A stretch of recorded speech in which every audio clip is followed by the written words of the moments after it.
صباح الفل عليكم وصباح صنع في مصر.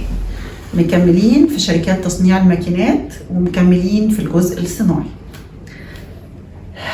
عندنا بقى شركة دخلت عملت قيمة مضافة مختلفة. احنا عارفين ان في كتير منافسة في الحتة دي، بس جت شركة هيلثي فود بقى دخلت في حتة مختلفة خالص.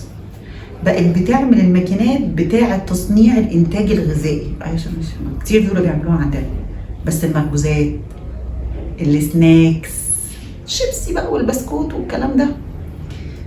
لا كمان بقى في السناكس بقى، عارفين اللي هو زي الشيتوس ولا الدوريتوس ولا اسمه ايه ده، ويندوز والكلام ده، الخط بتاعه، والدراي فود اللي هو بتاع اكل الكلاب والقطط.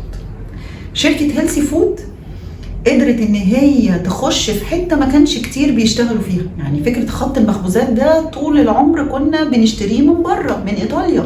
ان شركه مصريه هي اللي تعمله بقى، ويطلع لي كده ينزل لي الكرواسون على التعبئه، تنزل كده الدنيا كده الباتيه على التعبئه. شركه هيلثي فود بتصنع الماكينات دي دلوقتي.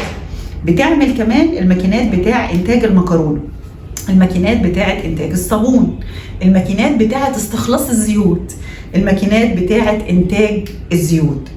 المكرونه اللي احنا بنشوفها هي معتمده على مكنه كده اسمها اكسترودر بشكل كبير جدا، تدخل العجينه من حته تطلعها لك من الناحيه الثانيه بالاشكال اللي انت عايزها.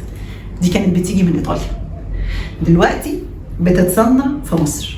تحيه لشركه هيلثي فود اللي موجوده في القاهره، اللي قررت تدخل في حتة محدش دخل فيها قبل كده وتعمل فيها قيمة مضافة.